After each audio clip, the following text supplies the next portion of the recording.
For more on the new tariffs, the White House announced today we bring in Republican Senator Rob Portman of Ohio, a member of the Finance, Homeland Security, and Foreign Relations Committees, amongst many other titles, including those dealing with trade. Sir, I wanted to ask you, well, as we watch the Dow Jones, down about 487 right now after this announcement. I don't know if it's exactly tied to that, but I'd have to assume. Do you agree with the president's proposal to add these tariffs next week? Well, Dana, we'll see what it is exactly. I'm also, as you know, a former U.S. trade representative and been involved in a lot of these negotiations over time. And it depends, what countries might be exempted, which products might be exempted. So we don't know the details yet. I understand that was going to come out next week, and the president kind of preempted it with his comments today. But look, I have argued that certain parts of our industry here do need the immediate protection. By the way, it's temporary protection. It's for national security reasons. Electrical steel is an example. We have one manufacturer left for this important steel that goes into transformers. It's needed for our electrical grid. There's been a 100% increase in imports in the last year. They tell me they're going to go out of business unless they get some relief. So that's an example where, there's a serious national security concern there. We need it. Also on some of our oil country products, the pipe and tube for oil and gas industry. So it depends on the product. I look forward to seeing it. I do think we need some relief in the short term. We also need to keep being aggressively administering our trade laws, because the more long-term solution here is to ensure that countries don't dump and don't subsidize, which is illegal under international rules, by bringing these trade cases and winning them. And we've passed laws in the last year and a half making that easier.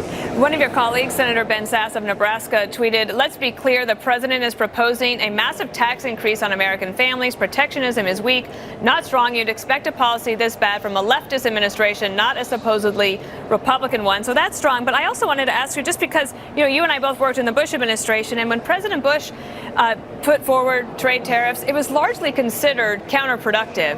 Why would it be different this time? I mean, I can understand that the politics are different, but are the economics any different? Well, again, it depends what he does and what he exempts. Canada, for example, may well be exempted, I'm told, but we don't know that yet. So we'll have to see. But you're right. During the Bush years, there were tariffs put in place, and they were broad-based, and they increased the cost, therefore, of automobiles or other manufactured products made with steel, in this case, steel or aluminum. So you have to be careful. It needs to be balanced.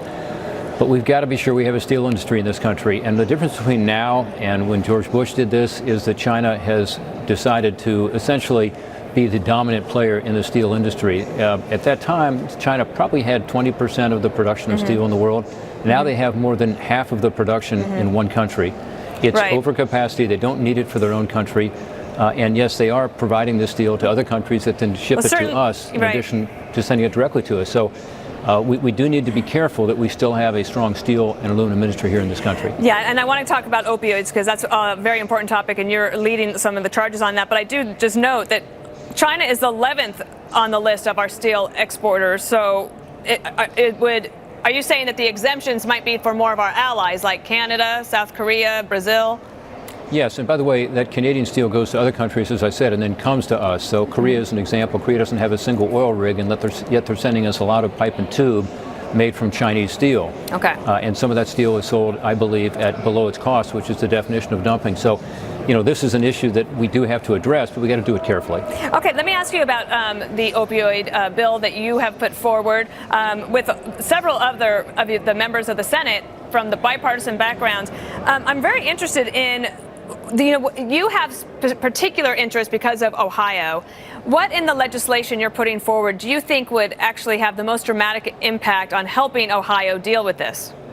Yeah, two things. First of all, we have a huge problem in Ohio. It's an epidemic across our country, but in Ohio and several other states, we're seeing increases in overdose and deaths at a time when it's already the #1 cause of death. It's the #1 cause of crime.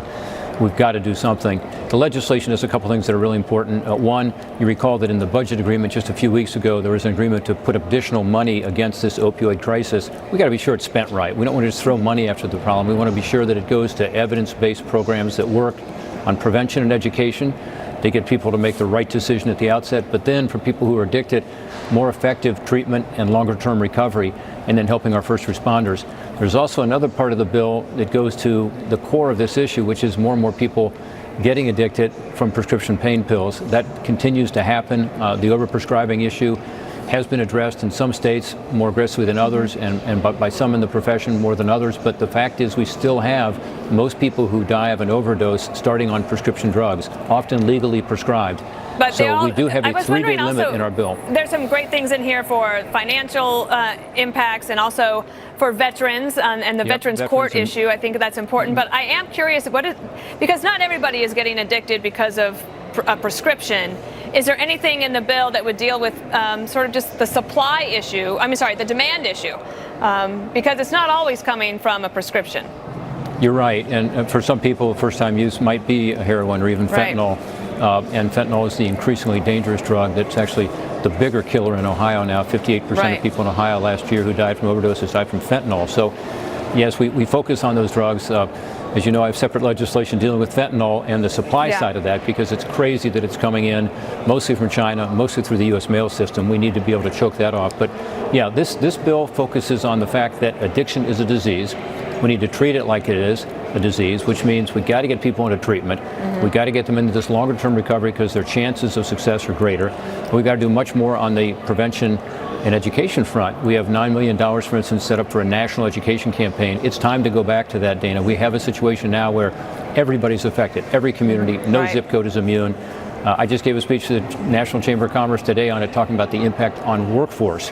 So businesses need to be more engaged and involved in this issue as well. Oh, I'm going to go look that up because I want to learn more about that. You've also had some forward movement on your bill to combat online sex trafficking, and we will follow up with you on that. Senator Rob Portman, thank you. Thanks for your interest in that too. Thanks, Dana. Take care.